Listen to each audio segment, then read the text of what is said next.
Now, ang tanong, sige, maraming mga local water district, bago kayo pumasok, maganda ang serbisyo. Kumikita. Pero nung pumasok kayo after ng JVA ninyo doon sa mga local water district, naging balasubas ang serbisyo at nalugi pa yung local water district na yon. Huwag ka muna sumagot. Example, Metro Surigao Water District. Nangako kayo na in the next 5 years, nung pag-sign nyo ng JVA, kayo ay magpa-pump in ng 904 million pesos na investment. Nakalagay sa JVA, huwag ka magsinungaling. Ipaot mga, lahat na siguro. May I request all the resource persons physically present to please stand and raise your right hand.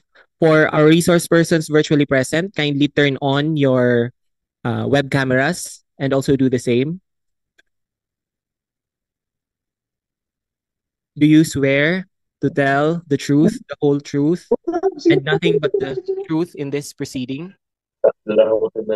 Please respond. Yes. Let the records reflect that all the resource persons physically and virtually present answered in the affirmative. Thank you, Mr. Chair. Thank you. Now, let's proceed kay Mr. Fabrique, tama? Okay. Sir, ipinangako nyo na investment ninyo dito sa local water district na Metro Surigao Water District. 904 million in a span of 5 years. Pero bakit hindi po na-fulfill yan? At pagkalipas ng 5 years, 62 million lamang ang na-invest ninyo. At ito ang dahilan kung bakit napakabad ng service. Bakit, sir? Anong nangyari? Okay. Kasi ang estimated project niyan, cost PPPP is 3.55 billion. Alam niyo po yan. Sige po, pakisagot lang. 904 million ay pinangako niyong investment for the next 5 years after na magpirmahan kayo sa JVA. Pero ang na-deliver niyo lamang ay 62 million. Ang laking discrepancy po ito. Why? Mr. Chair, if I may, I have the report for the whole prime water individually. I cannot read it separately. No, you don't have to read it. Just answer me directly. Direct to the point. Wala nang paligoy-ligoy. Bakit nga po? Ulitin ko. Sir, paiksin mo na. Huwag mo na ako paligoy-ligoyin dito. Wala akong oras. Hanggang alas 3 lang tayo dito at marami pa magsalita. 904 million pinangako in the next 5 years maging investment ng prime water dito sa Surigao Water, Metro Surigao Water District at 62 million lang na-deliver. Bakit, sir? Sagot. Sir, ganito po siya, parang overall sa water district ng prime water na nakapartner namin, we do... Surigao lang po, sir. Bakit? Surigao muna. What at a time? Actually, sir, we prepared po kasi for the branches that was invited here, the 16 branches, and Surigao is not part of it. So I'm prepared to answer for the 16 branches po. So ano yung mga 16 branches? Yung nakalist po sa invitation. Pero sir, taka muna, di ba sinabi ko na sa'yo kanina, alam mo naman na pag-uusapan natin to, alam mo naman itatanong ko ito. And yet, hindi mo dala yung information na kailanganin namin at ang gusto mo sa susunod na hearing? Okay, sige, next. Sa Cabanatuan City, 503 billion ang estimated project. Nangako kayo sa Cabanatuan City Water District ng 716 million pesos na investment in the span of 5 years. Pero ang inyong na-deliver lamang ay 262. Why? Mr. Chair, as per our record, our commitment from the start to 2014, we are supposed to deliver 1.2 billion and we delivered 600 million, Mr. Chair, not 200 po. Galing po ito sa COA. Alam mo, sir, matagal nang hiningan kayo ng mga dokumento ng iba't ibang agency para tingnan kung kumusta na po ang inyong performance, pero palagi nyo tinatago at ayaw nyo pong ilabas at sinasabi nyo confidential. Dito, hindi nyo pwedeng itago sa amin yan because sasabihin ko yung mga dokumento nyo lahat. Pati toilet paper siguro ninyo, isasabihin ako. Kaya natin kung anong tigas mo dito. Next. Panabo. Tagaytay Water District. 1.2 billion ang pinangako ninyong investments. In the next 5 years. Nakasaad doon sa JVA. Pero ang na-deliver nyo lang is 120 million. It goes on and on and on and on. Halos sa lahat. Halos sa lahat. Ang dami nag-terminate because of that. Ang dami na. Nag-terminate na contract because of that.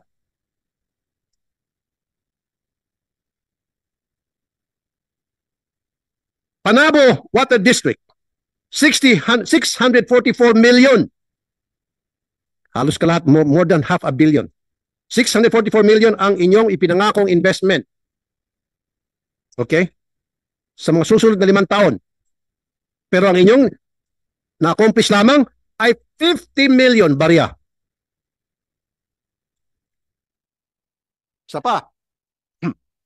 Santa Cruz Water District, 518 million pesos ang inyong pinangako na investment ninyo. Kaya pumayag sila. Uy, napakaganda, sabi nitong Santa Cruz Water District. Pikit mata, pumayag sila kasi ang laking offer nyo eh. Gaganda nga talagang serbisyo kung ganito. More than half a billion ang inyong i-infuse na capital. Sino ba naman local district, water local district hindi papayag?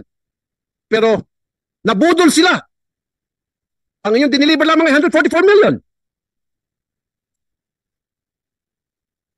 Ang dami niyo po Mr. nabudol. Chair. Go ahead.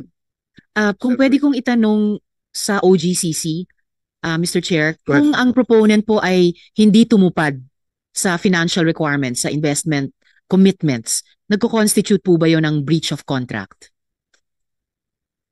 Sino pong yes ma'am, attorney, I'm sorry. Yes, attorney Trisha po. Attorney Tricia, yes, Mr. Chair. Before everything, good morning po kay Senator Raffy and Senator Risa. I'm Attorney Trisha Velasco Catera from the OGCC. So, with regard to your question, ma'am, of course, ma'am, it's a breach of contract.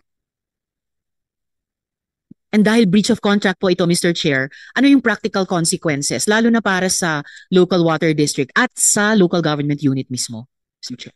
Ako pa rin po. If if the OGCC has an opinion on Yeah, that. ma'am, the water district can get the bond, can actually ask Prime to comply, or they can pre-terminate if they don't want anymore. If marami na po talagang breaches, if material na talaga, wala na talaga, they have that option po, ma'am. Kaya makasigit lang, Senator Risa. Yeah, ang kaso, ang ginagawa ng Prime Water, pupunta sa korte para kumuha ng TRO. And more Yes, often boss. than not, nagagrant yung TRO. Yes po, sir. Actually, that's what happened po in Metro San Fernando, La Union po. The water district terminated. We helped them there. They were able to take control of the water district, and they were starting already. They started doing their projects already, trying to do what Prime wasn't able to do. And then Prime Water went in and filed a petition for interim measures of protection in the court. You did mention about band na kung Yes, saan pwedeng performance bond po. performance band Yes, sir. para doon kukunin Yes, nung sir. naluluging local water district dahil hindi nakapag-deliver ang Prime Water. Pero ang CST, hindi ka nagpo-post ng band, hindi yung exact amount na nakasada pa sa kontrata, required na band na ipopost way below. Yes po, sir. So bakit nyo pinayagan yun? Ba't nakalusot yun? They were supposed to post bonds, pero parang ginagawa nila is annually. And when the time that the water districts try to get the bond, usually expired na, or ayaw, basta may conditions po, ayaw ng bonding company magbayad. So